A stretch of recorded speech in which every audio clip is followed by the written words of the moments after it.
البدع والأهواء، أهل البدع العقائدية وأهل البدع السياسية.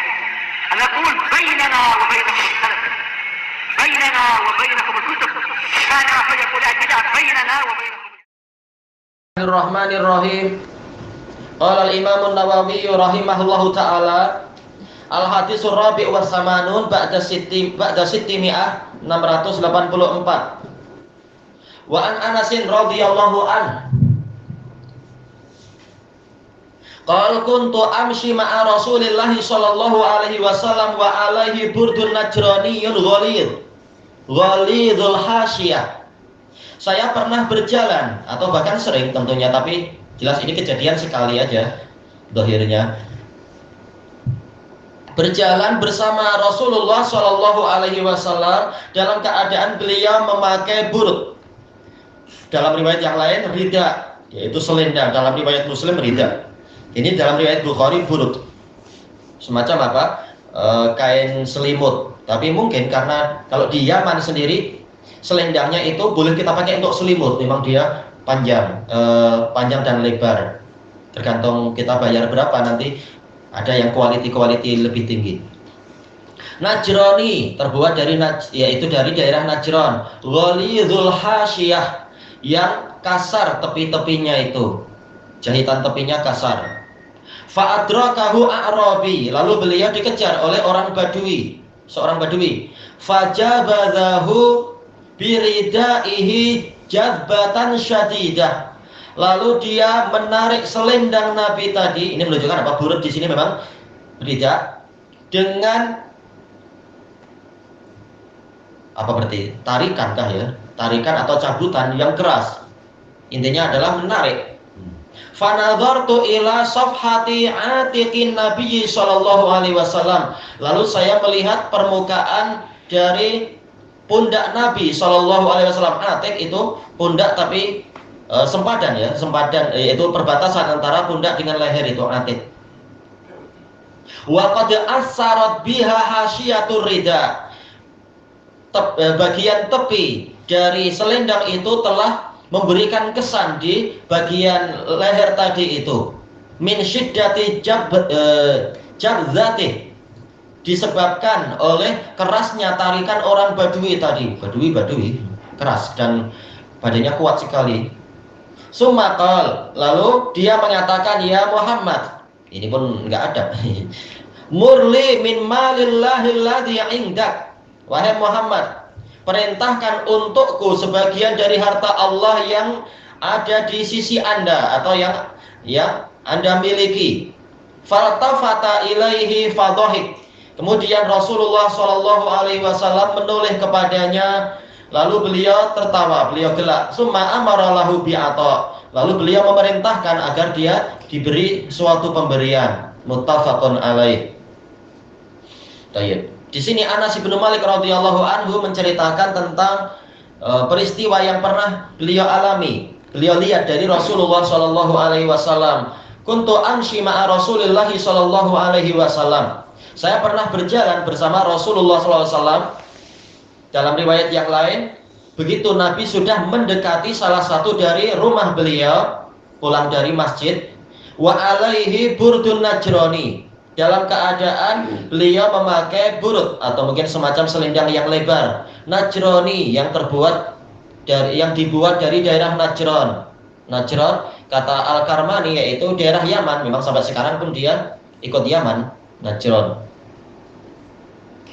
Adapun kalau yang disebutkan oleh Al-Qadhi Al-Aini lebih lengkap, yaitu dia sempadan antara Yaman dan Hijaz. Tapi sekarang memang dia ikut Yaman. Ghalidhul hasyiyah, yang keras bagian tepinya, yang kasar. Disebutkan oleh Al-Karmani rahimahullah, ini menunjukkan kezuhudan Nabi Shallallahu Alaihi Wasallam, tidak memakai selendang yang mewah-mewah, yang halus, yang sedap, buatan Itali atau Perancis atau apa, tak ya, beli buatan Yaman saja, senang. Dan ini menunjukkan Yaman memang pada masa itu dan memang sejak masa lampau itu adalah negara produsen, banyak memproduk ini, produk itu, sampai apa, pedang pun dari Yaman. Ma'ruf. Pedangnya Khalid ibnul Walid mampu menghadapi pedang-pedangnya orang-orang Romawi. Demikian pula dalam hadis-hadis yang lain banyak sekali produk-produk Yaman yang dipakai oleh Rasulullah dan para sahabat, menunjukkan walaupun sederhana tapi produk Yaman itu Yaman memang negara produsen. Apalagi Yaman memang sejarahnya sangat panjang kan. Sudah sangat maju untuk di masa-masa seperti itu. Dari kerajaan mana itu Sabah, bahkan sebelum itu jauh sebelum Yaman masa Nabi Ibrahim, yaitu apa? Kerajaannya kaum Ad. Di mana itu kaum Ad? Di daerah Ahqaf, yaitu yang sekarang sempadan Oman kan? Daerah mana namanya itu?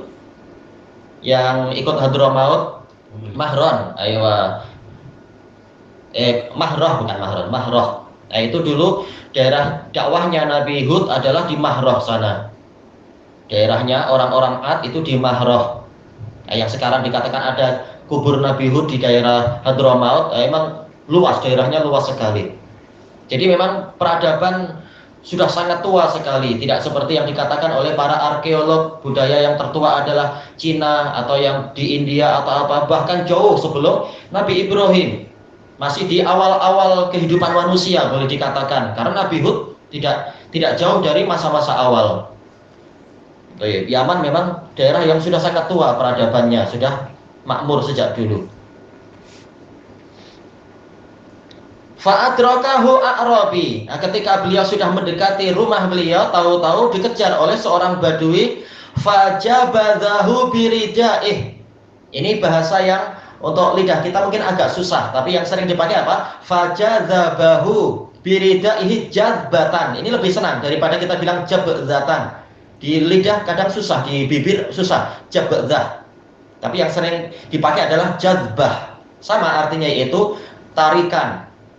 Dan ini biasa di Yaman dan di Saudi terjadi istiqaq, perpindahan huruf itu biasa, seperti mil'aqah ini yang ma'ruf. Tapi di sebagian tempat di Yaman mi'laqah, agak-agak dibalik. Seperti apa? Ya'as jadi ais. Jadi apa? Maknanya sama, yaitu kalau mil'aqah apa sudu itu ya. Mi'laqah. Kalau ya'as dan ais apa artinya? Ayas, keputusasaan. Nah, itu terkadang dibolak-balik seperti itu. Maknanya sama. Jabadahu dengan jadabahu sama, yaitu menarik. Selendang beliau jabzatan syadidah, dengan tarikan yang keras. Ini menunjukkan apa? Jafa'u a'rabi, yaitu apa? Kekerasannya atau keganasan atau kekasarannya orang Badui.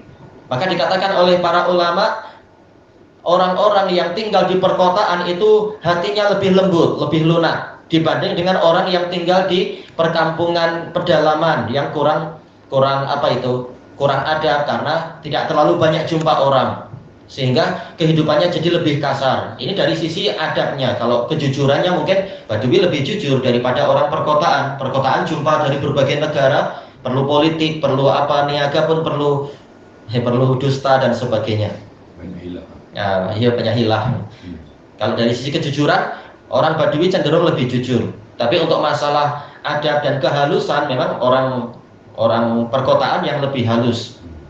Makanya hadis yang dihasankan oleh para ulama apa itu? Man bada jafa, barang siapa dia lebih suka tinggal di perkampungan Badui, dia akan jadi kasar.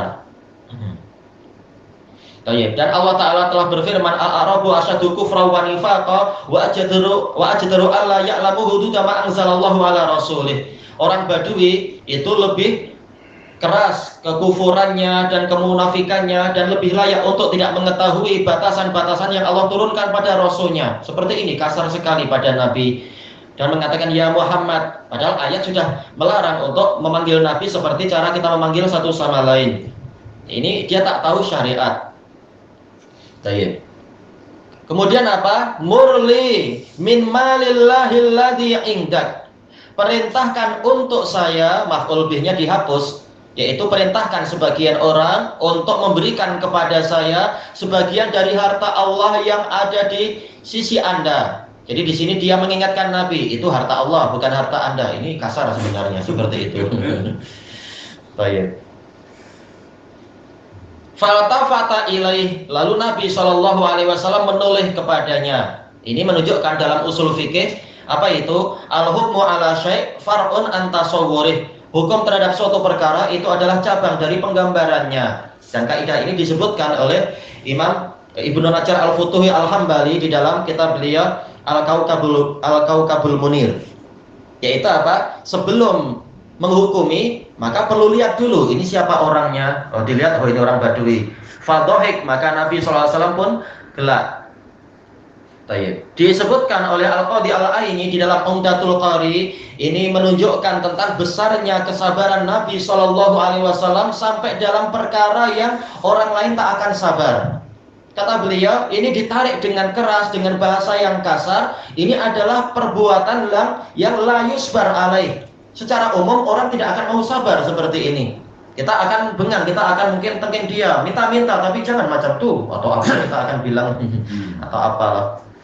Tapi ternyata Nabi SAW cuma tertawa saja. Dan kata beliau ini menunjukkan kesabaran yang sangat kuat.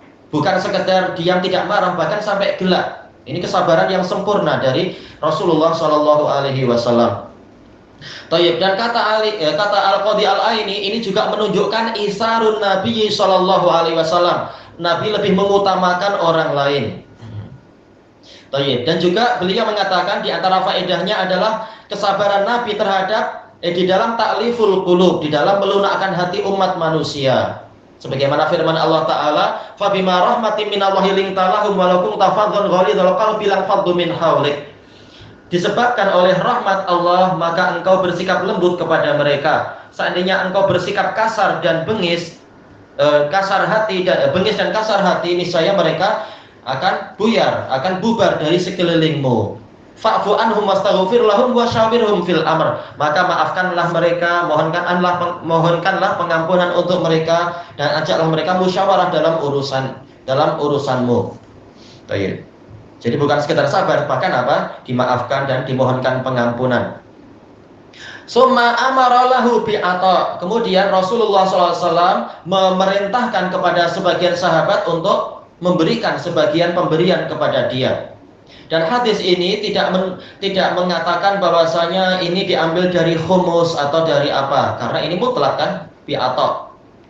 Dipakai dalil oleh Al-Alamah Ibnu Battal Al-Qurtubi di dalam Syarah Sahih Bukhari ini sebagai bantahan terhadap Imam Syafi'i, walaupun sebenarnya tidak seberapa jelas hadis ini dengan sebagian hadis yang lain. Kata beliau, bantahan terhadap Imam Syafi'i yang mengatakan bahwasanya harta untuk mu'allaf qulubuhum ini diambil dari khumus.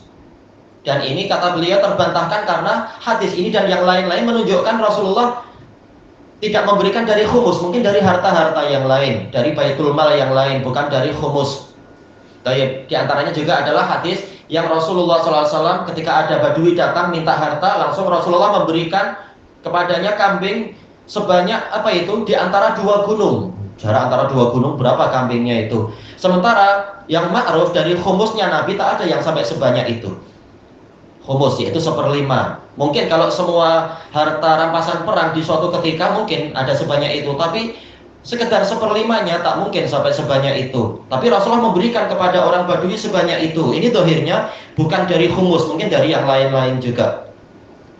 Ini dalam masalah fikih, apakah mu'allaf itu diberi dari khumus atau yang lain? Yang betul umum, yang penting adalah dari baitul mal. Sama saja dari khumus ataupun dari yang lain. Dan boleh juga dengan memberikan syafaat kepada dari sebagian sahabat. Bilang coba bantu dia orang baru masuk Islam, bantu semampunya. Intinya pemberian untuk mu'allaf itu tidak wajib dari khumus, boleh dari yang lain. Dan semua pensyarah, baik itu Imam Nawawi ataupun juga Ibnu Hajar dan yang lain-lain, sampai bahkan Imam Ibnu Utsaimin dalam Syarah Riyadhus Shalihin, semuanya mengatakan makna yang sama, yaitu hadis ini menunjukkan kesabarannya Nabi SAW menghadapi kekasaran orang Badui. Hilm, kesabaran untuk tidak tergesa-gesa menimpakan hukuman. Juga menunjukkan zuhudnya Nabi SAW memakai pakaian cukup dari Yamani saja, tak perlu beli dari yang mahal-mahal atau negeri yang hebat-hebat, cukup dari Yaman. Itu pun yang tepinya juga masih kasar, bukan yang halus lembut dan sebagainya. Baik, ilahuna wallahu a'lam.